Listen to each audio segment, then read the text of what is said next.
El señor Gris se asomó por la esquina y contempló el pasillo que se extendía hacia el tenue infinito, salpicado con globos flotantes de luz plateada. Se había percatado de que los globos eran pantanos de fuego, encapsulados en un encantamiento de bucle temporal de forma que resultaran inextinguibles. Nunca había oído hablar de un pantano de fuego, y mucho menos de un encantamiento de bucle temporal. Pero de igual modo, el señor Gris nunca había estado en un lugar parecido a la sala de los misterios. Se estremeció. «No veo a nadie», susurró a las dos siluetas que estaban detrás de él. «No hay puertas ni cerraduras, nada. ¿Creéis que quizá utilicen barreras invisibles o algo así?» «No», respondió gravemente una voz. «Se nos dijo exactamente dónde estaban los dispositivos de seguridad, ¿verdad? Esta sección está limpia. El centinela es lo único que debe preocuparnos. Si no lo ves, adelante». El señor Gris arrastró los pies. «Sé lo que se nos dijo, pero tengo un mal presentimiento, Beastle. Tengo un sexto sentido para estas cosas. Mi mamá siempre me lo decía».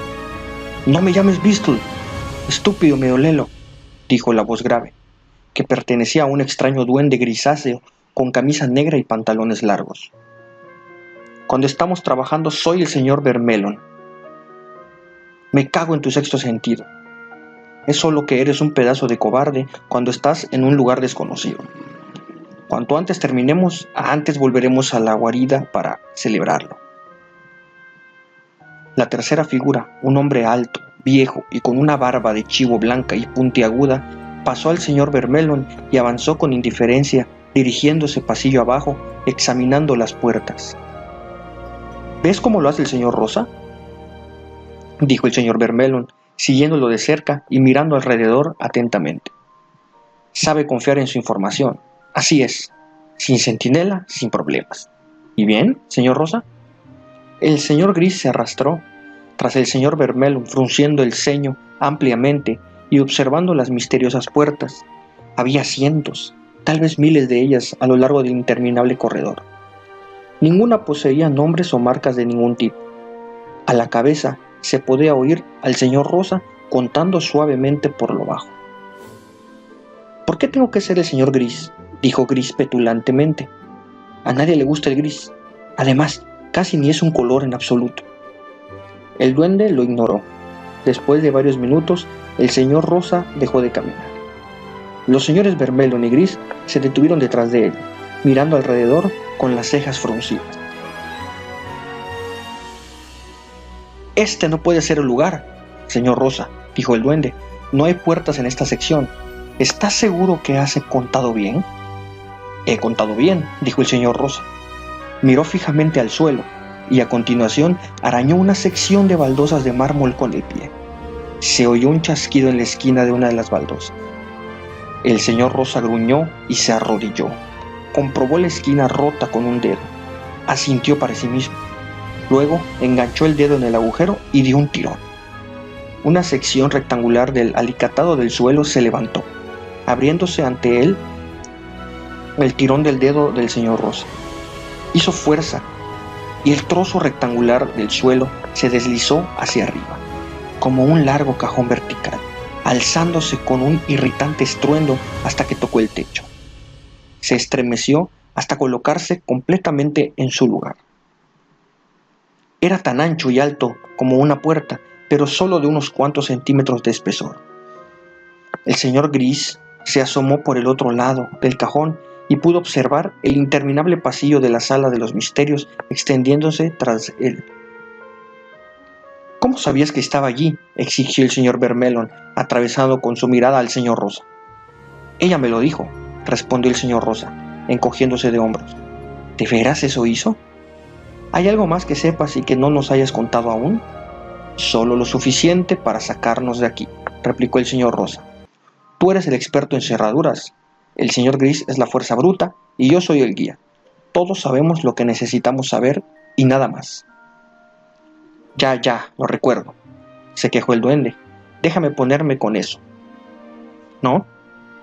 El señor Rosa se hizo a un lado mientras el señor Vermellon se acercaba a la misteriosa losa de piedra. La estudió cuidadosamente, entrecerrando los ojos y murmurando. Puso una de sus enormes orejas contra la piedra y golpeó aquí y allá. Por último, buscó en el bolsillo de su camisa negra y sacó un complicado dispositivo con docenas de lazos de latón. Desdobló uno y observó a través de él la losa de piedra. Apenas merece el esfuerzo. La verdad, murmuró, es una cerradura homúnculus. Solo se abre cuando se presenta un conjunto preestablecido de circunstancias. Podría ser que solo se abriera cuando una muchacha pelirroja cante el himno nacional de Atlantis a las 3 en punto de un jueves, o cuando la luz de la puesta del sol se refleje desde un espejo agrietado sobre el ojo de una cabra, o cuando el señor Gris atrape una salamandra púrpura. Vi algunas buenas circunstancias homúnculus en mis tiempos, sí. ¿Esta es buena entonces?, preguntó el señor Gris, más bien con optimismo. El duende sonrió abiertamente, mostrando un montón de minúsculos dientes puntiagudos. Es como dice el señor Rosa, ¿no? Todos sabemos lo que necesitamos saber para completar el trabajo. Buscó en otro bolsillo y sacó un minúsculo frasco de cristal lleno de un polvo rojo. Con cuidado, el duende descorchó el frasco y regó el contenido en el suelo ante la losa de piedra. El polvo se arremolinó y giró mientras caía, de modo que cuando tocó el suelo formó un antinatural patrón regular. El señor Gris bajó la mirada y vio que había tomado la forma de una mano esquelética con un dedo apuntando hacia la losa. El señor Vermellon sacó una pequeña herramienta de latón y murmuró: «Aculumus». Un estrecho haz de luz verdosa brilló saliendo del extremo del aparato. El duende se agachó y tendió cuidadosamente la herramienta en la mano huesuda, de modo que la luz apuntó en el ángulo exacto que señalaba el dedo esquelético. El señor Gris jadeó y dio un paso hacia atrás. Vio que la cuidadosamente arreglada luz del instrumento del señor Vermellon sobre la superficie áspera de piedra de la losa no había sido colocada de forma aleatoria. El juego de luces y sombras revelaba un grabado adornado de un esqueleto sonriente rodeado por una danza de formas traviesas. La mano derecha del esqueleto estaba extendida, formando algo parecido al picaporte de una puerta. La mano izquierda faltaba y el señor Rosa se estremeció una vez más, consciente de que esa mano era la que formaba el polvo rojo en el suelo. «Es una danza macabra», dijo el señor Vermellon estudiando el grabado. «La danza de la muerte, revelada con sangre de dragón pulverizada y la luz de una caverna. Sí, esta es buena, Gris». «¿Se puede abrir entonces?», preguntó el señor Rosa enérgicamente. «Nunca estuvo cerrada», respondió el duende. «Simplemente teníamos que saber dónde agarrar. Siéntete libre de hacer los honores, señor Rosa». El hombre alto y barbudo se acercó a la losa, cuidando de no bloquear la luz verdosa. Extendió la mano y la cerró alrededor del puño esquelético extendido del grabado. Lo giró, produciendo un suave y chirriante chasquido. La forma grabada de la puerta se abrió hacia adentro, revelando un gran espacio oscuro y un sonido de agua que goteaba en la distancia. Un aire frío salió por la abertura, llenando el pasillo y haciendo ondular la camisa negra del señor Vermellon. El señor Gris tembló cuando el sudor de su frente se enfrió. «¿A dónde lleva esto? Ese espacio ni siquiera está aquí. Ya sabéis lo que quiero decir». «Por supuesto que no está aquí», respondió lacónicamente Vermellon, «pero claramente también está afectado. Es el depósito oculto. Nos hablaron de él, como de todo lo demás. Ahí es donde está el cofre. Venid, no tenemos mucho tiempo». El señor Rosa los condujo a través del umbral de la puerta, agachándose para pasar a través de él. Resultaba evidente por el olor y el eco de sus pasos que se encontraban en una profunda caverna. El señor Rosa sacó su varita y la iluminó, pero solo reveló poco más que la brillante y húmeda roca bajo sus pies. La negrura absorbía la luz y el señor Gris tenía la sensación de que se encontraba en un lugar tan profundo que nunca había visto la luz del sol. Un áspero y mohoso frío presionaba sus pieles, haciéndolos temblar tras la calidez del pasillo. El señor Gris echó un vistazo atrás y solo pudo ver la forma de la puerta que habían dejado tras ellos. brillaba intensamente como una columna de luz plateada, casi como si se tratara de un espejismo. ¿Dónde creéis que estamos?, preguntó. Una bolsa de aire en una caverna bajo el océano Atlántico, contestó el señor Rosa, todavía caminando. Bajo, dijo débilmente el señor Gris. Después tragó saliva. Tengo un mal presentimiento sobre esto. De verdad, muy malo. Quiero regresar, Beastle. No me llames Beastle, dijo el duende automáticamente. De todos modos, ¿qué hay en ese cofre?, gimió el señor Gris. Más vale que tenga mucho valor. No puedo pensar en nada digno de venir a un sitio como este. Nunca te ha importado eso, dijo el señor Vermelon bruscamente. Es de lo que nunca habría soñado. Con esto, nunca más tendremos que trabajar. No más estafas insignificantes ni atracos a medianoche. Una vez nos hagamos con el cofre, estaremos bien puestos. Pero, ¿qué hay en él?, insistió el señor Gris. ¿Qué hay en el cofre? Bueno, tendremos que esperar a verlo, ¿verdad? El señor Gris dejó de caminar. ¿No lo sabes?, ¿verdad? El señor Vermelon escupió. No importa lo que sea, pedazo de estúpido. Nos dijeron que era más de lo que nunca podríamos soñar. ¿No es así? Todo lo que tenemos que hacer es robar la caja y darle el 20% a nuestro informador de dentro. No nos ayudarían a irrumpir en el Ministerio de Magia si no consideraran que su parte vale la pena, ¿no? Además, el señor Rosa sabe lo que es. ¿Por qué no le preguntas a él?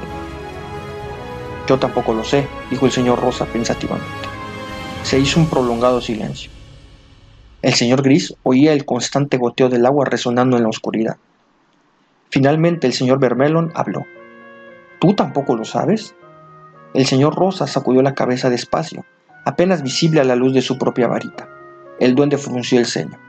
Cada uno sabe lo que necesita saber, ¿eh? Todo lo que necesitamos saber es a dónde ir, dijo el señor Rosa. Una vez lleguemos allí, sabremos qué hacer. El duende asintió, recordando. Todo bien entonces. En marcha, señor Rosa. Usted es el guía. Ya estamos, replicó el señor Rosa. A partir de aquí es cosa del señor Gris. Se giró e hizo brillar su varita por encima de ellos. Un rostro horrible y monstruoso apareció en la oscuridad, iluminando con la débil luz plateada de la varita. Las rodillas del señor Gris temblaron. Es solo una estatua, Lelo, gruñó el señor Vermelon. Es la cabeza de dragón de la que nos hablaron. Adelante, ábrela. Gana de tu parte, señor Gris. Odio ese nombre, dijo el señor Gris, avanzando hacia la cabeza de dragón. Era más alta que él, formada curiosamente por las estalactitas y estalagmitas de la pared de la caverna. Yo quería ser el señor Púrpura. Me gusta el púrpura. Se agachó y deslizó las manos entre los resbaladizos dientes de la mandíbula superior del dragón. El señor Gris poseía una fuerza inusual, pero alzar la mandíbula del dragón requirió de cada gramo de su imponente energía. El sudor resbalaba por su cara y cuello mientras se esforzaba, pero la estatua no cedería. Finalmente, justo cuando el señor Gris estaba seguro de que sus músculos se desgarrarían soltándose de sus huesos, se oyó un sonido como de cristal destrozado y la mandíbula se soltó. Las estalactitas que formaban la bisagra de la mandíbula se habían roto. El señor Gris levantó la mandíbula hasta que estuvo lo bastante alta para que los otros dos la atravesaran. «Daos prisa», ordenó a través de los dientes apretados. «Ni se te ocurra soltar esa maldita cosa sobre nosotros», gimoteó el señor Vermelon mientras él y el señor Rosa pasaban agachados al interior de la enorme mandíbula del dragón. La abertura que había tras la cabeza del dragón era baja y casi perfectamente redonda. Estalactitas y estalagmitas rodeaban el espacio formado por pilares que soportaban un techo liso y abovedado. El suelo estaba empedrado y formaba diferentes niveles que bajaban hacia el centro, donde una extraña forma se aposentaba en medio de la oscuridad. «Eso no es un cofre», afirmó rotundamente el señor Rosa. «No», estuvo de acuerdo el señor Vermelon, «pero es lo único que hay aquí, ¿no? ¿Crees que podemos llevarlo entre los dos?» El señor Rosa descendió las diferentes gradas, dejando al duende bajar con dificultad tras él. Estudiaron el objeto durante un momento y entonces el señor Rosa se puso la varita entre los dientes. Se inclinó, aferrando el objeto, e hizo un ademán con la cabeza para que el duende lo agarrara del otro lado. Era asombrosamente ligero, aunque estaba cubierto de calcio y otros minerales. Torpemente llevaron el objeto entre ellos, alzándolo mientras subían las gradas.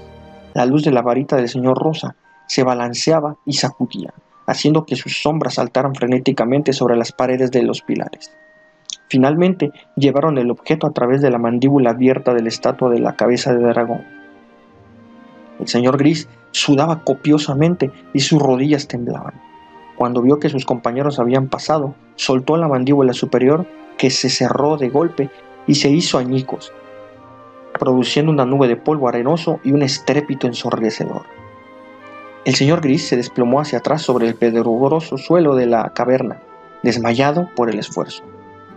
¿Y qué es esto?, preguntó el señor Vermelon, ignorando la pesada respiración del señor Gris. No parece valer una fortuna. Yo nunca dije que valiera una fortuna, dijo una voz en la oscuridad detrás de ellos.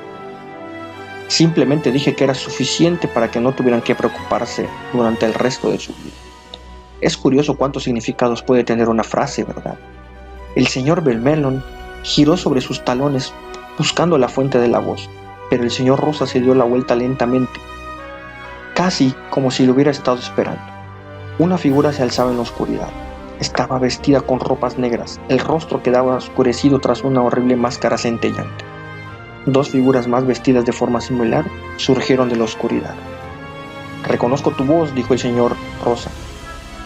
«Debería haberlo sabido». «Sí», estuvo de acuerdo la voz.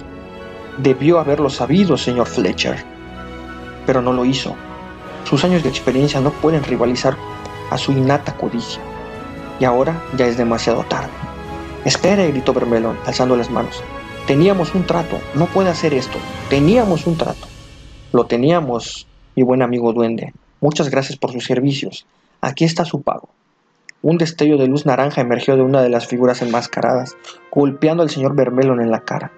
Este tropezó y se aferró a la garganta, dejando escapar sonidos de asfixia. Se desplomó hacia atrás, todavía retorciéndose. El señor Gris se puso en pie tembloroso. «Eso no ha estado bien. No debería haber hecho eso a Beastle. Él solo hizo lo que le ha pedido». «¿Y nosotros?» «Solo hemos estado haciendo lo que prometimos», dijo amablemente la voz detrás de la máscara. Se produjo otro destello de luz naranja y el señor Gris se derrumbó pesadamente.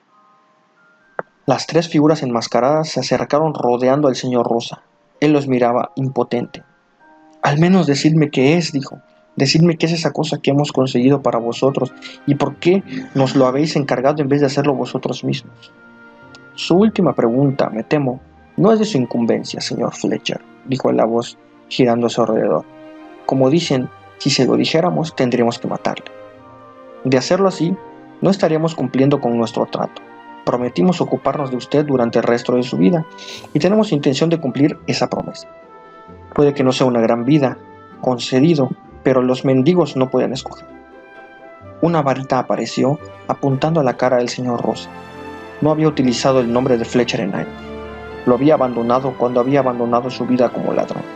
Había intentado duramente ser bueno y honesto, pero entonces habían contactado con él para realizar este trabajo. Un trabajo dentro del Ministerio de Magia. Un trabajo tan perfecto, con una paga tan grande que simplemente no había podido rechazarlo. Claro está, decepcionaría a todos sus viejos amigos de la orden, pero de todos modos, la mayoría de ellos estaban muertos ya. Nadie sabía siquiera su verdadero nombre, o eso pensaba. Al parecer, esta gente había sabido quién era él todo el tiempo. Le habían utilizado y ahora iban a deshacerse de él. En cierto modo resultaba apropiado. Suspiró. La voz siguió. «En cuanto a su primera pregunta, sin embargo, espero que podamos responderla. Parece justo, y después de hoy, ¿a quién iba a contárselo? Vine en busca de un cofre de riquezas, porque es usted un hombre pequeño, con objetivos pequeños. Nosotros no somos pequeños, señor Fletcher. Nuestros objetivos son grandes, y gracias a usted y a sus asociados, ahora tenemos todo lo que necesitamos para lograr esos objetivos. Nuestra meta es el poder, y lo que aquí ve significa poder. Lo que ve aquí, señor Fletcher, es simplemente el final de su mundo». La angustia invadió a Mundungus Fletcher y cayó de rodillas. Cuando el haz de luz naranja le golpeó, ahogándolo y cubriéndolo de oscuridad, le dio la bienvenida. Lo abrazó.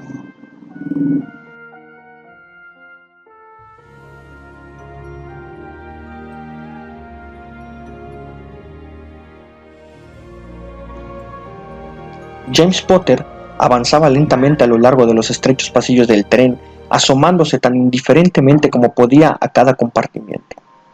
Para aquellos que estaban dentro, probablemente pareciera estar buscando a alguien, algún amigo o algún grupo de confidentes con los que pasar el rato durante el viaje, y esa era su intención. Lo último que James quería era que alguien notara que, a pesar de las bravatas que recientemente habían desplegado ante su hermano menor, Albus, en el andén, estaba nervioso. Su estómago estaba revuelto y hecho un nudo, como si hubiera mordido una de las pastillas vomitivas de sus tíos Ron y George. Abrió la puerta corredera al final del coche de pasajeros y pasó cuidadosamente a través del pasadizo hasta el siguiente. El primer compartimiento estaba lleno de chicas. Estaban charlando animadamente unas con otras y, aparentemente, las mejores amigas, a pesar del hecho de que, muy probablemente, solo acababan de conocerse. Una de ellas levantó la vista y le descubrió observándolo. Él rápidamente apartó la mirada, fingiendo asomarse a la ventana que había tras ella, hacia la estación que todavía bullía de actividad. Sintiendo las mejillas enrojecer, continuó pasillo abajo. Si al menos Rose tuviera un año más, estaría aquí con él. Era una chica, pero era su prima, y habían crecido juntos. Habría sido agradable tener al menos una cara familiar a su lado. Por supuesto, Ted y Victoire también estaban en el tren. Ted, un chico de 7º año, había sido tan rápidamente absorbido por la multitud de amigos reencontrados y compañeros de clase que apenas habían tenido tiempo de saludar y hacer un guiño a James antes de desaparecer en un atestado compartimiento del cual emanaba el sonido amortiguado de la música de un flamante aparato.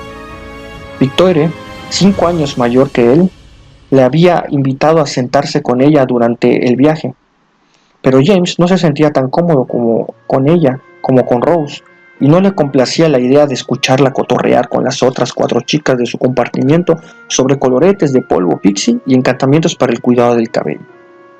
Siendo en parte Bella, Victoire nunca había tenido problemas para hacer amigos de cualquier género, rápidamente y sin esfuerzo. Además, algo en James hacía que se sintiera la necesidad de reafirmarse como individuo, incluso si la idea le hacía sentirse nervioso y solitario. No es que le preocupara ir a Hogwarts exactamente, había ansiado este día durante la mayor parte de su vida, incluso cuando era demasiado joven para entender lo que significaba ser un mago. Desde que su madre le había hablado de la escuela a la que un día asistiría, la escuela secreta a la que asistían magos y brujas para aprender magia. Estaba positivamente excitado ante la idea de asistir a sus primeras clases, de aprender a utilizar la nueva varita que llevaba orgullosamente en su mochila. Más que nada, ansiaba el Quidditch en el campo de Hogwarts, conseguir su primera escoba auténtica, intentar entrar en el equipo, quizás, solo quizás. Pero ahí era donde la excitación había comenzado a convertirse en fría ansiedad. Su padre había sido buscador de Gryffindor, el más joven en la historia de Hogwarts. Lo mejor que él, James, podía esperar era igualar ese récord. Eso era lo que todos esperaban de él, el primogénito del famoso héroe. Recordaba la historia, contada docenas de veces, aunque nunca por su propio padre, de cómo el joven Harry Potter había ganado su primera snitch saltando virtualmente de su escoba, atrapando la bola dorada con la boca y casi tragándose. Los narradores de la historia siempre reían bulliciosamente, deleitados, y si papá estaba allí, sonreía tímidamente mientras le palmeaban la espalda. Cuando James tenía 4 años, encontró la famosa snitch en una caja de zapatos, en el fondo de la alacena del comedor. Su madre le contó que había sido un regalo para su papá del antiguo director de la escuela. Las diminutas alas ya no funcionaban y la bola dorada estaba cubierta por una fina capa de polvo y descolorida, pero James se había sentido hipnotizado por ella. Era la primera snitch que había visto cerca.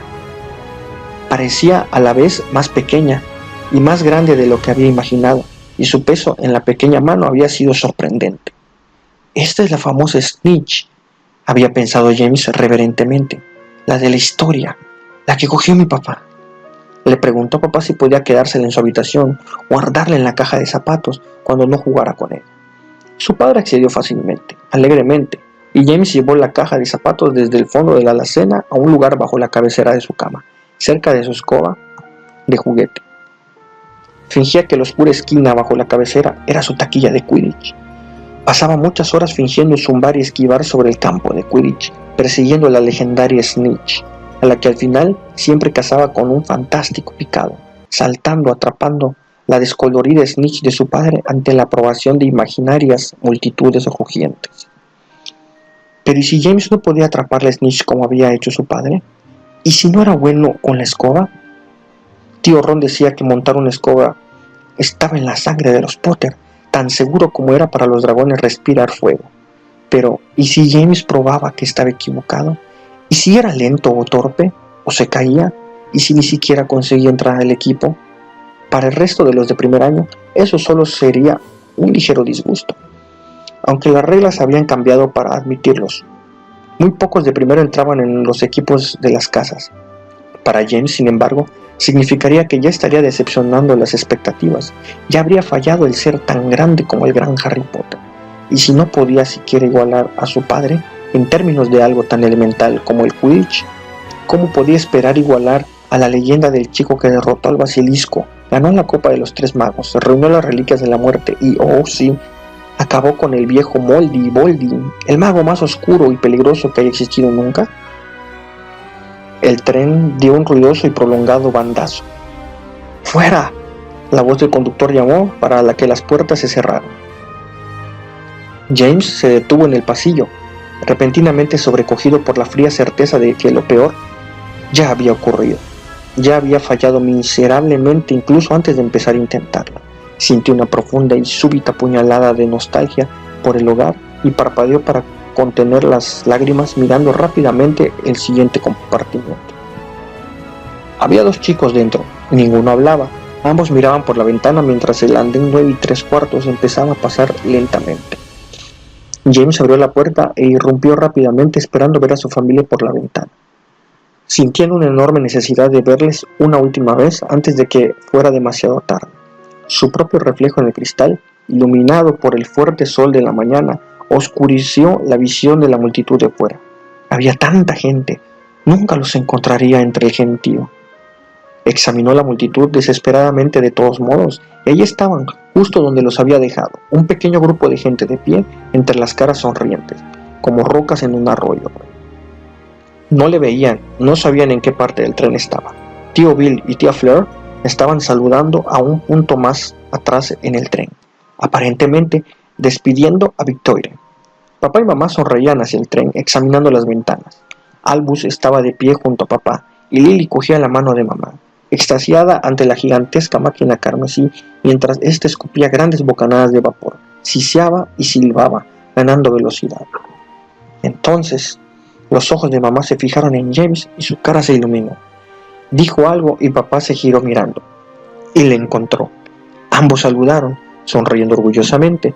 Mamá se limpió los ojos con una mano, levantando la mano de Lily con la otra, saludando a James. James no devolvió la sonrisa, pero les miró y se sintió un poco mejor de todos modos. Retrocedieron como llevados por una cinta transportadora, más caras, más manos ondeantes y cuerpos desdibujados interponiéndose entre ellos. James miró hasta que todos se desvanecieron tras una pared al final del andén. Después suspiró, dejó caer su mochila en el suelo y se derrumbó en un asiento. Varios minutos de silencio pasaron mientras James observaba a Londres pasar ante las ventanas. La ciudad se convirtió en multitud de suburbios y zonas industriales. Todos parecían ocupados y decididos al brillante sol de la mañana. Se preguntó cómo hacía a veces, cómo sería la vida para una persona no mágica, y por una vez los envidió, yendo a sus no mágicas y menos intimidantes, o eso creía, escuelas y trabajos. Finalmente volvió su atención a los otros dos chicos del compartimiento. Uno estaba sentado en el mismo lado que él, cerca de la puerta. Era grande, con una cabeza cuadrada y cabello corto y oscuro. Estaba pasando ávidamente las páginas de un panfleto ilustrado titulado Magia Elemental, lo que debe saber el nuevo mago o bruja. James había visto copias de ese siendo vendidas en un pequeño kiosco en el andén. En la cubierta, un apuesto mago adolescente con la túnica de la escuela guiñaba un ojo mientras conjuraba una serie de objetos desde un baúl. Justo acababa de sacar un árbol a tamaño real que daba hamburguesas de queso cuando el chicharrón dobló la portada para leer uno de los artículos. James volvió su atención al muchacho que había frente a él y que le miraba abiertamente sonriendo. «Tengo un gato», dijo el chico inesperadamente. James parpadeó hacia él y después tomó nota de la caja colocada en el asiento. Tenía una reja de alambre por puerta y un pequeño gato blanco y negro podía verse dentro, recostado y lamiéndose la pata. «No eres alérgico a los gatos, ¿verdad?», preguntó James ansiosamente. «Oh, no», replicó James. «No creo. Mi familia tiene un perro, pero mi tía Hermione tiene una gran alfombra vieja de gato. Nunca he tenido problemas con él». «Eso está bien», respondió. Tenía un acento americano que James encontraba bastante divertido. «Mi madre y mi padre son los dos alérgicos a los gatos, así que nunca he podido tener uno, pero me gustan. Cuando vi que podía traer un gato, supe que eso era lo que quería. Este es Pulgares. Tiene dedos de más. ¿Ves? Uno en cada pata. No es que eso sea particularmente mágico, supongo, pero le hace interesante. ¿Qué has traído tú?» «Una lechuza. Ha estado en mi familia desde hace años. Una gran y vieja lechuza, parada con un montón de millas a la espalda. Yo quería una rana, pero mi padre dijo que un chico debía empezar la escuela con una lechuza. Dice que es el animal más útil para el primer año, pero yo creo que solo quería que tuviera una porque la tuvo». El chico sonrió alegremente. «¿Entonces tu padre también es un mago?» «El mío no, ni mi madre. Yo soy el primero en la familia. Averiguamos lo del mundo mágico justo el año pasado. Apenas si podía creérmelo. Siempre había creído que la magia era el tipo de cosas que hacen en las fiestas de cumpleaños de niños pequeños. Tipos con sombreros altos sacándose dólares de plata de la oreja. Cosas así. ¡Wow! ¿Tú has sabido que eras mago toda la vida?» «Más bien sí. Es difícil no notarlo cuando tu primer recuerdo es de tus abuelos llegando la mañana de Navidad vía chimenea», respondió James, viendo cómo los ojos del chico se abrían de par en par. «Por supuesto, nunca me pareció extraño en absoluto. Así es la vida». El muchacho silbó apreciativamente. «Eso es salvaje y genial. ¡Qué suerte! Por cierto, mi nombre es Zane Walker. Soy de los Estados Unidos. Por si no te habías dado cuenta. Mi padre está trabajando en Inglaterra este año. Sin embargo, hace películas, lo que no es tan excitante como suena. Probablemente vaya a la escuela de hechicería en América el año que viene, pero me parece que me toca Hogwarts este año, lo que por mí está bien, aunque si intentan darme más riñones o pescado para desayunar, creo que me dará algo. Encantado de conocerte». Terminó de un plumazo y se extendió a lo ancho del compartimiento para estrecharle la mano en un gesto que fue tan artístico y automático que James casi rió.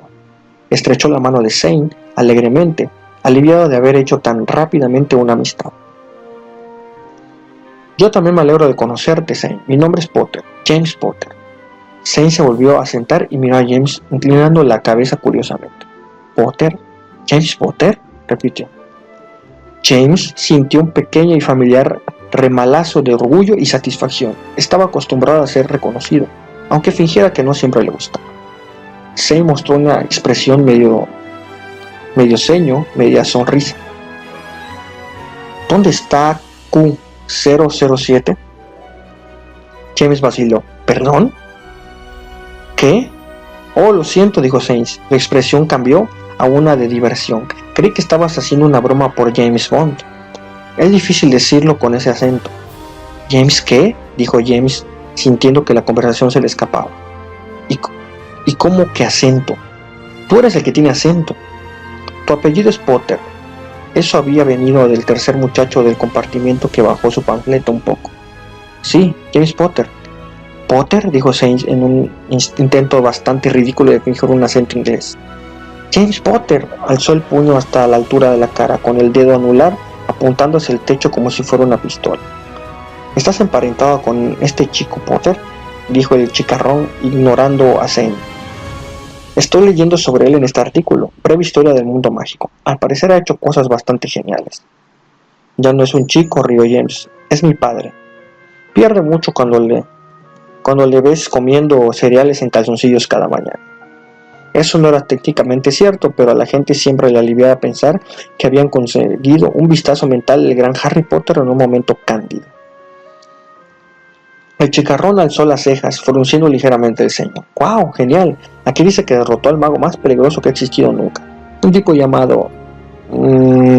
Bajó la mirada hacia el panfleto buscando. Está aquí en alguna parte. Volda, lo que sea. Sí, es cierto, dijo James, pero en realidad ahora es solo mi padre. Eso fue hace mucho tiempo. Pero el otro muchacho había vuelto su atención hacia Zane.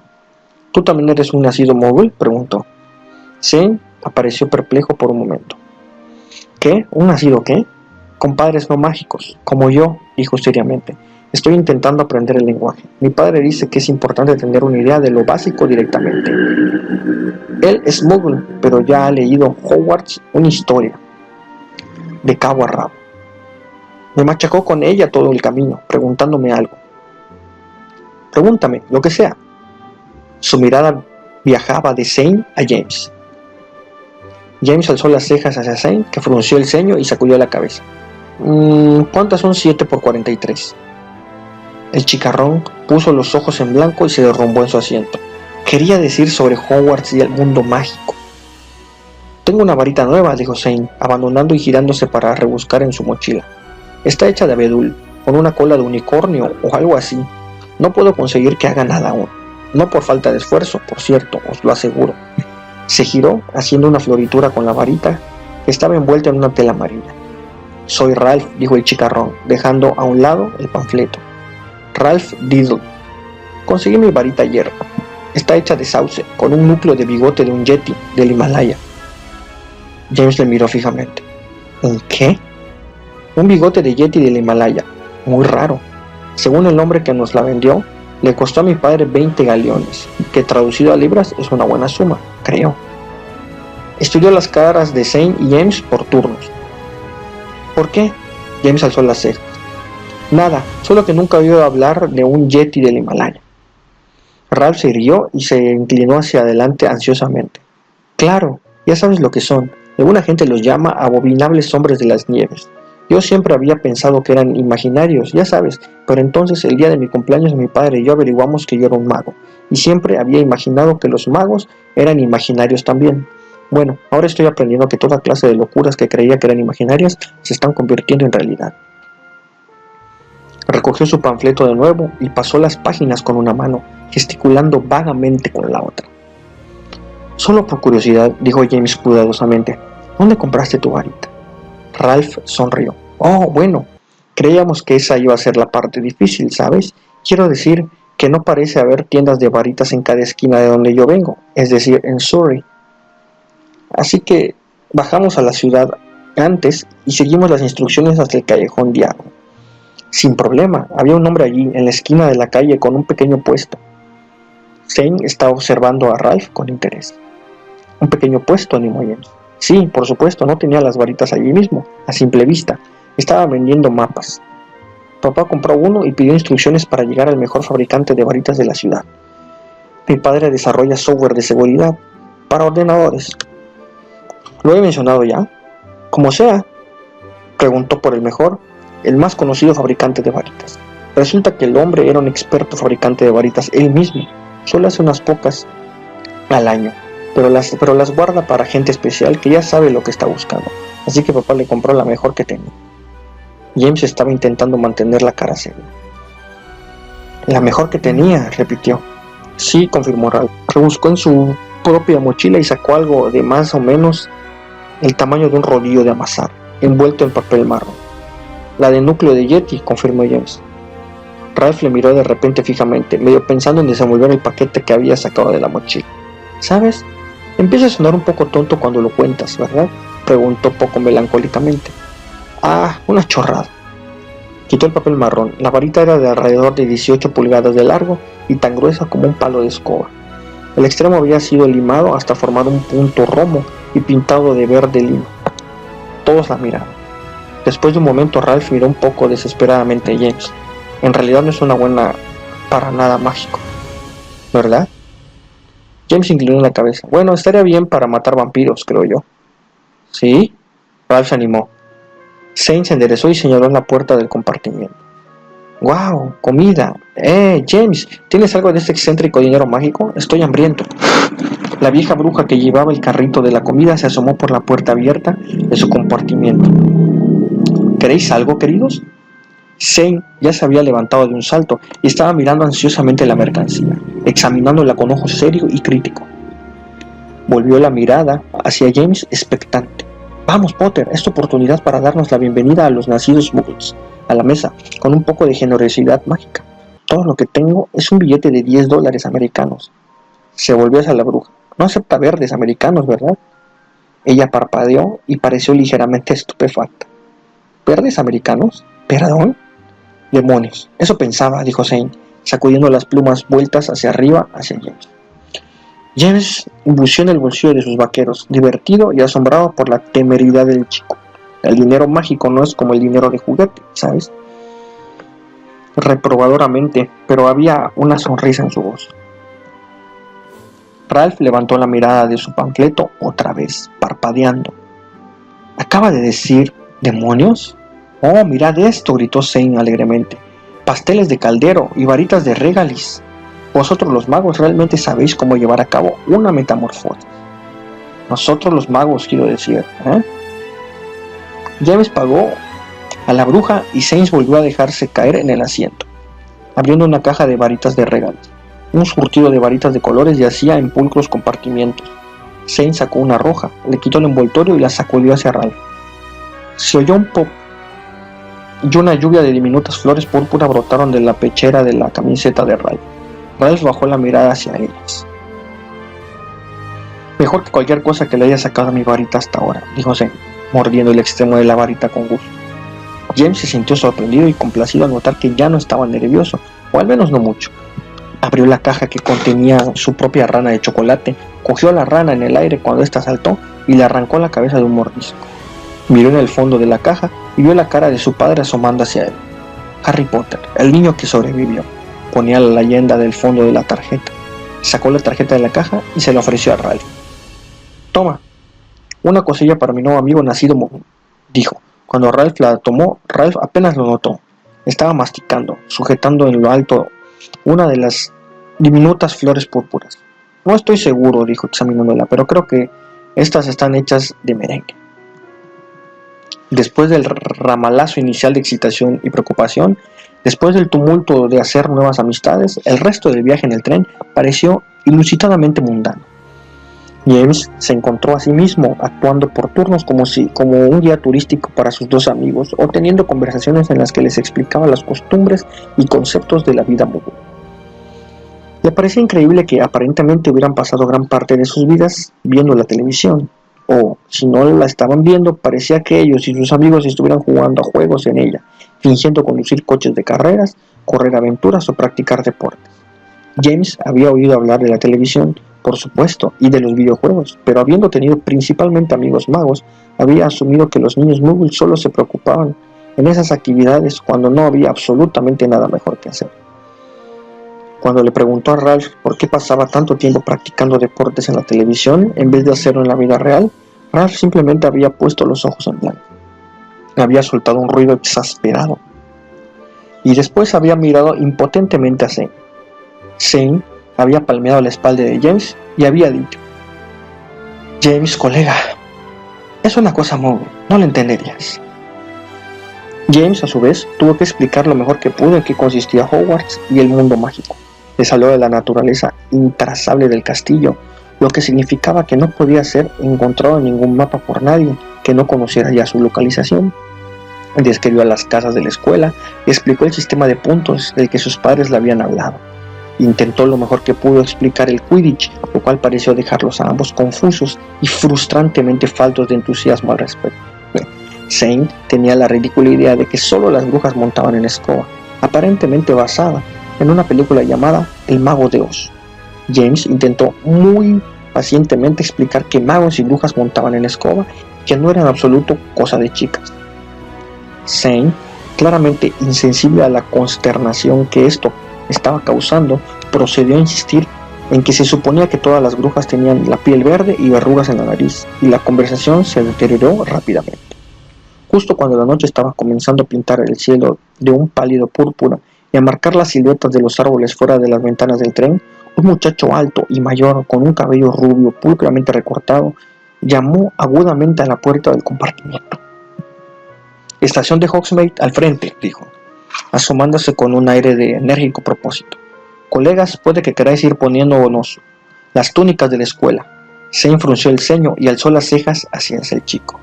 «¿De veras?», preguntó. «Son casi las 7. «¿Estás totalmente seguro?», pronunció. La palabra totalmente con su ridículo acento inglés. El ceño del chico mayor se oscureció muy ligeramente. «Mi nombre es Steven Metzger, 5º año, prefecto. ¿Y tú eres?». Zane se levantó de un salto, ofreciendo al muchacho su mano en una parodia del gasto que había mostrado a James al principio del viaje. «Walker, Zane Walker, encantado de conocerte, señor prefecto». Steven bajó la mirada a la mano ofrecida y después decidió, con aparentemente enorme esfuerzo, seguir adelante y estrecharla.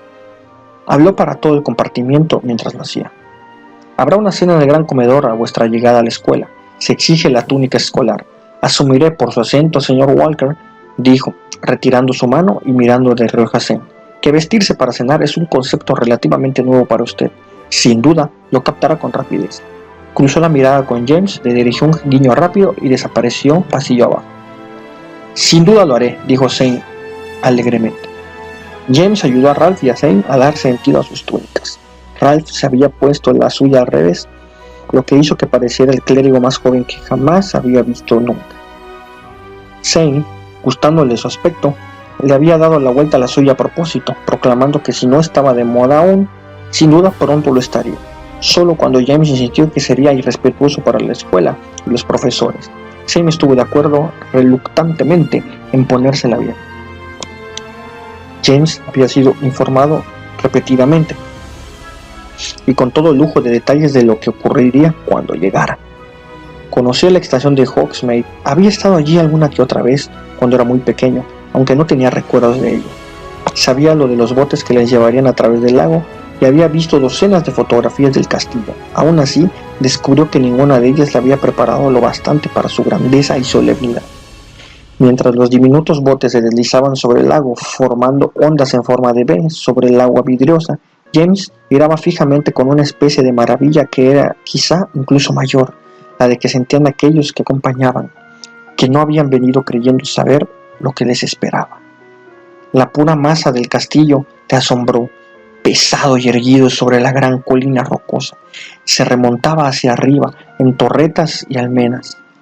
Cada estructura detalladamente iluminada de un costado por el añil de la noche que se aproximaba, por el otro dorado rosa de la puesta de sol.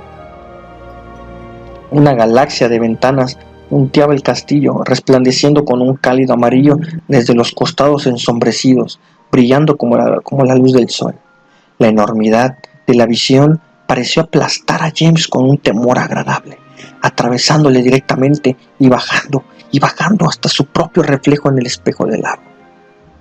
Hubo un detalle que no había esperado, sin embargo.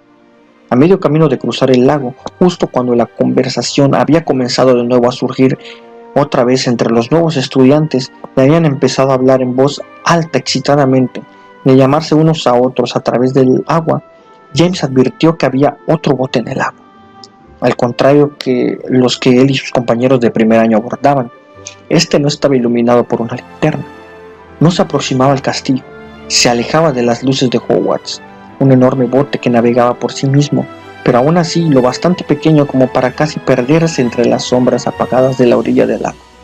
Había una sola persona en él, larguirucha y delgada, casi como una araña. James pensó que parecía una mujer. Justo cuando estaba a punto de darse la vuelta y olvidar la decididamente poco notoria visión, la figura levantó la mirada hacia él, repentinamente, como consciente de su curiosidad. A la luz del anochecer, estuvo casi seguro de que sus miradas se habían cruzado, y una frialdad totalmente inexplicable lo sobrecogió. Era sin duda una mujer. Su piel era oscura, su cara huesuda, dura, de mejillas altas y barbilla afilada. Un chal estaba atado pulcramente sobre su cabeza, ocultando la mayor parte de su cabello. El aspecto de su cara mientras le observaba no era ni asustado ni enfadado. Parecía no tener ninguna expresión en absoluto, de hecho. Y entonces se desvaneció. James parpadeó sorprendido antes de comprender, un momento después, que en realidad no se había desvanecido. Simplemente había quedado oscurecida tras una maraña de hierbajos y juncos cuando sus botes se habían alejado más. Sacudió la cabeza, sonriéndose a sí mismo para ser el típico asustadizo de primer año, y luego volvió la mirada hacia el viaje que tenía por delante. La manada de primero entró en el patio con un coro de parloteo apreciativo. James se encontró a sí mismo rezagado, avanzando con pies de plomo casi inconscientemente hacia la retaguardia del grupo, mientras subían los escalones hasta el vestíbulo brillantemente iluminado. Allí estaba el señor Filch, a quienes James reconoció por el cabello ceño y el gato, la señora Norris, que tenía acuñado en el hueco de su brazo. Allí estaban las escaleras encantadas, que incluso ahora crujían y rechinaban, moviéndose hasta una nueva posición, hacia la mezcla de deleitados y excitados nuevos estudiantes. Y ahí, finalmente, estaban las puertas del gran comedor, sus paneles brillando dulcemente a la luz de los candelabros. Mientras los estudiantes se congregaban, la conversación decayó hasta el silencio. Zane, de pie, hombro con Ralph, que era casi una cabeza más alto, se giró y miró sobre el hombro a James, meneando las cejas y sonriendo. Las puertas crujieron y se abrieron hacia adentro. La luz y sonido se derramó hacia afuera entre ellas mientras revelaban el gran comedor en todo su esplendor. Las 4 largas mesas de las casas estaban llenas de estudiantes, cientos de caras sonriendo, riendo, charlando y bromeando. James buscó a Ted, pero no pudo encontrarle entre la multitud. El alto y ligeramente torpe profesor que les había conducido hasta las puertas se volvió y se enfrentó a ellos, sonriendo tranquilizadoramente. «Bienvenidos a Hogwarts, estudiantes de primer año», gritó sobre el ruido del gran comedor. «Mi nombre es el profesor Longbottom. Seréis seleccionados para vuestras casas inmediatamente. Una vez hecho, buscaréis vuestra mesa y se servirá la cena. Por favor, seguid». Se giró con un aleteo de su túnica y procedió a recorrer enérgicamente el pasillo central del gran comedor. Nerviosamente los de primero comenzaron a seguirle. Primero con pasitos cortos, después con un enérgico trote, intentando mantenerle el paso. James vio las cabezas de Ralph y Zane estirarse hacia atrás, con las barbillas apuntando más y más alto.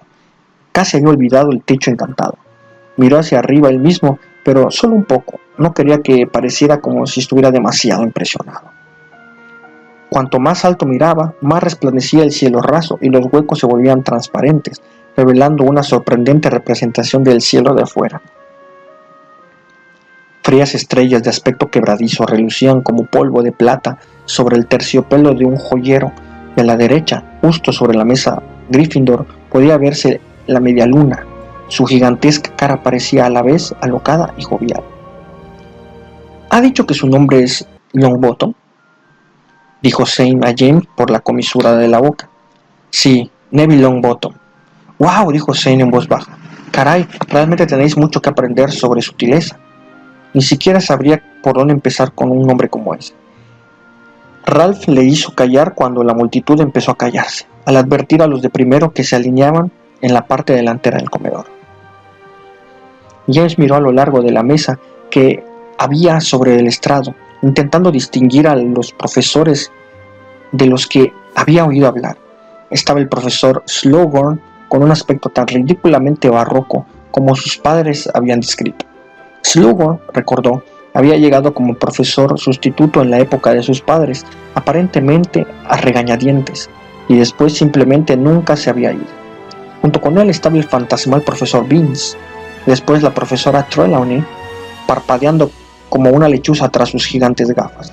Más allá en la mesa, reconocible por su tamaño, James podía ver que estaba sentado sobre una pila de 3 libros enormes. Estaba el profesor Flitwick. Varias caras más que no reconoció estaban esparcidas por allí. Profesores que habían llegado después de los tiempos de sus padres y por eso no le eran familiares. Ni rastro de Hagrid, pero James sabía que estaba entre los gigantes de nuevo como con Grawp, y que no volvería hasta el día siguiente. Finalmente, en el centro de la mesa, justo entonces levantándose y alzando los brazos, estaba Minerva McGonagall, la directora. Bienvenidos de vuelta, estudiantes, y bienvenidos nuevos estudiantes, dijo con su voz aguda y bastante trémula, a este primer banquete de este nuevo año en la escuela Hogwarts de magia y hechicería. Un coro de alegre reconocimiento se alzó entre los estudiantes sentados detrás de James. Miró hacia atrás sobre su hombro, examinando la multitud. Vio a Ted sentado aullando entre las manos ahuecadas, rodeado por un grupo de imposiblemente guapos chicos y chicas mayores en la mesa de Gryffindor. James intentó sonreírle, pero Ted no se dio cuenta. Cuando los vítores disminuyeron, la profesora McGonagall continuó. Me alegra veros a todos tan excitados por estar aquí como lo están nuestros profesores y el personal de la escuela. Esperemos que este espíritu de mutuo entendimiento y unidad de propósito nos acompañe a través de todo el año escolar. Atisbó a la multitud fijándose especialmente en ciertos individuos. James oyó arrastrar los pies y el marcado silencio de conspicuas sonrisas. Y ahora, siguió la directora, girándose para observar cómo una silla era llevada hasta el estrado por dos estudiantes mayores. James notó que uno de ellos era Steven Metzger, el prefecto que habían conocido en el tren. Como marca nuestra, orgullosa, en esta tradición, en nuestra primera asamblea, presenciemos la selección de nuestros más recientes estudiantes en sus respectivas casas. Estudiantes de primer año, por favor, aproxímense a la plataforma. Les llamaré por su nombre, subirán a la plataforma y tomarán asiento. James apagó el resto. Conocía bien esta ceremonia. Habían interrogado interminablemente a sus padres al respecto. Había estado en los días previos, más excitado por la selección de lo que había estado por nada nunca.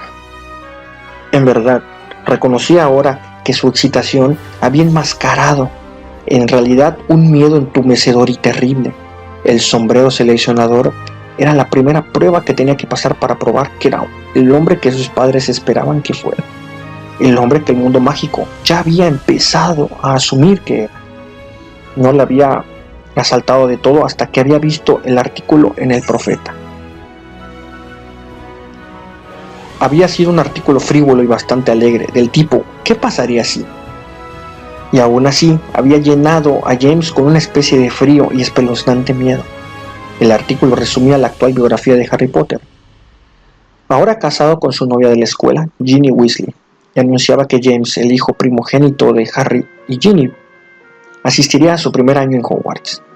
James se había sentido particularmente embrujado por la frase que terminaba en el artículo. Podía evocar la palabra por palabra. Nosotros, en El Profeta, junto con el resto del mundo mágico, deseamos al joven señor Potter todo lo mejor y que siga adelante hasta igualar y quizás incluso superar las expectativas que todos podremos esperar del hijo de tan amada y legendaria figura. ¿Qué pensaría el profeta o el resto del mundo mágico del hijo de la amada y legendaria figura si se sentaba en esa silla y el sombrero seleccionador le proclamaba otra cosa que no fuera Gryffindor? Allí atrás, en el andén 9 3/4, James había confiado este mismo miedo a su padre. No hay más magia en ser un Gryffindor que en ser un Hufflepuff o un Ravenclaw o un Slytherin, James, había dicho Harry Potter, agachándose y poniendo una mano en el hombro del muchacho. James había apretado los labios, sabía que su padre diría algo parecido. ¿Te habría consolado eso hace años cuando estabas a punto de sentarte en la silla y ponerte ese sombrero en la cabeza? Había preguntado en voz baja y seria. Su padre no había respondido, solo había apretado los labios, había sonreído apenadamente y sacudido la cabeza. Pero yo era un chaval preocupado, superficial y algo imbécil por aquel entonces. James, muchacho, intenta no ser como yo en este aspecto. Bien, se han dado grandes brujas y magos en todas las casas. Me sentiré orgulloso y honrado de tener a mi hijo en cualquiera de ellas. James había asentido, pero no había funcionado. Sabía lo que en realidad quería y esperaba. James tenía que ser un Gryffindor, como mamá y papá, como sus tíos y su tía, como todos los héroes y leyendas de los que había oído hablar desde que era un bebé. hasta remontarse al propio Godric Gryffindor, el más grande de todos los fundadores de Hogwarts. Pero ahora, de pie, observando al sombrero seleccionador siendo convocado y sujeto entre los delgados brazos de la directora McGonagall, descubría que todos sus miedos y preocupaciones de algún modo habían desaparecido. Había estado rodándole la idea durante las últimas horas. Ahora pasó a primer plano en su mente. Había asumido todo el tiempo que no tenía más elección que competir con su padre e intentar llevar sus enormes zapatos. Su consecuentemente terrible miedo había sido no estar a la altura de la tarea, a fracasar. Pero, ¿y si había otra opción? ¿Y si simplemente no lo intentaba? James miró a continuación, sin ver, cómo los primeros estudiantes eran llamados a la silla, cómo el sombrero era colocado sobre sus cabezas, casi ocultando sus ojos intensamente curiosos y vueltos hacia arriba. Parecía una estatua de un muchachito con el indomable cabello negro de su padre y la nariz y los labios expresivos de su madre. ¿Y si simplemente no intentaba estar a la altura de la gigantesca sombra lanzada por su padre? No es que no pudiera ser grande a su propio modo, sería solo de una forma muy diferente, una forma decididamente, intencionadamente muy diferente. ¿Y si empezaba aquí mismo, en la plataforma, en su primer día, siendo proclamado? Bueno, algo que no fuera un Gryffindor. Eso sería todo lo que necesitaría, a menos que... ¿James Potter? La voz de la directora tañó con su distintiva forma de pronunciar la R de su apellido. Se sobresaltó, levantando la mirada hacia ella como si estuviera olvidado de que estaba allí. Parecía tener 100 pies de altura, allí de pie sobre la plataforma, con el brazo extendido sujetando el sombrero seleccionador sobre la silla, lanzando una sombra triangular sobre ella. Estaba a punto de adelantarse y trepar el pequeño tramo de escaleras hasta la plataforma, cuando un ruido estalló tras él. Le sorprendió y preocupó por un momento. Sintió el irracional temor de que de algún modo sus pensamientos habían escapado y le habían traicionado, de que ese era el ruido de la mesa de Gryffindor, poniéndose en pie, abucheándole. Pero no era un abucheo, era un aplauso, cortés y sostenido, en respuesta a la llamada de su nombre. James se giró hacia la mesa de Gryffindor, con una sonrisa de gratitud y felicidad ya iluminando su cara. Pero no eran ellos los que aplaudían. Estaban sentados allí más bien inexpresivos. La mayoría de sus cabezas se habían girado hacia la fuente del sonido. James se giró siguiendo su mirada. Era la mesa de Slytherin. James sintió que echaba raíces en el lugar. La mesa entera le estaba mirando con sonrisas agradables, todas abiertas, felices, aplaudiendo. Uno de los estudiantes, una chica alta y muy atractiva, con ondulado cabello negro y grandes y chispeantes ojos, estaba de pie. Aplaudía ligeramente pero confiada, sonriendo directamente a James. Finalmente las otras mesas empezaron a unírseles. Primero uno aquí y otro allá, y después con una sostenida y bastante asombrosa ovación. Sí, gracias, gritó la directora McGonagall sobre el aplauso. Eso será suficiente. Todos estamos muy felices de tener al joven señor Potter entre nosotros este año. Ahora, si queréis volver a vuestros asientos. James empezó su ascenso hasta el estrado mientras el aplauso moría. Cuando se giró y se sentó en la silla, oyó a la directora mascullar. Así podremos terminar y cenar antes del próximo equinoccio. James se giró para mirarla, pero solo vio la oscura masa del sombrero seleccionador posándose sobre él. Cerró los ojos firmemente y sintió la frescura, la suavidad del sombrero cubrirle la cabeza, deslizándole sobre su frente. Instantáneamente, todo sonido se detuvo.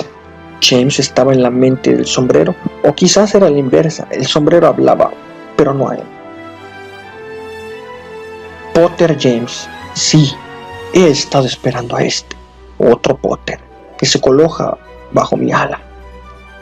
Siempre difíciles son estos, murmuraba para sí mismo, como disfrutando del desafío.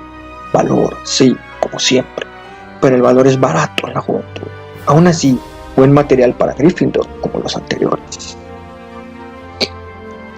El corazón de James saltó. Entonces recordó la idea que él había tenido antes de subir al estrado y vaciló.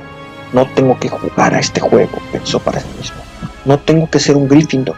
Pensó en el aplauso, pensó en la cara de la chica guapa de largo cabello ondulado de pie tras el estandarte verde y plata.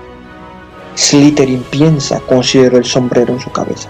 Sí, siempre cabe esa posibilidad también. Como tu padre hubiera sido un gran Slytherin, pero no quiso. Muy inseguro de sí mismo está este, y eso es nuevo en un Potter. La falta de seguridad no es un rastro ni Gryffindor ni Slytherin. Quizás un Hufflepuff sería mejor. Hufflepuff no, pensó James. Las caras nadaron hacia él en su mente. Mamá, papá, tío Ron y tía Hermione, todos Gryffindors. Desaparecieron y vio a la chica de la mesa de Slytherin, sonriendo, aplaudiendo. Se oyó a sí mismo pensar, como había pensado minutos antes, podrá ser grande de un modo diferente, un modo intencionalmente diferente. Hufflepuff no, quizás tenga razón. Sí, ahora lo veo. Por supuesto podrá serlo. Tú ciertamente no lo eres. Mis instintos iniciales eran correctos, como siempre. Y entonces, en voz alta, el sombrero seleccionador gritó el nombre de su casa.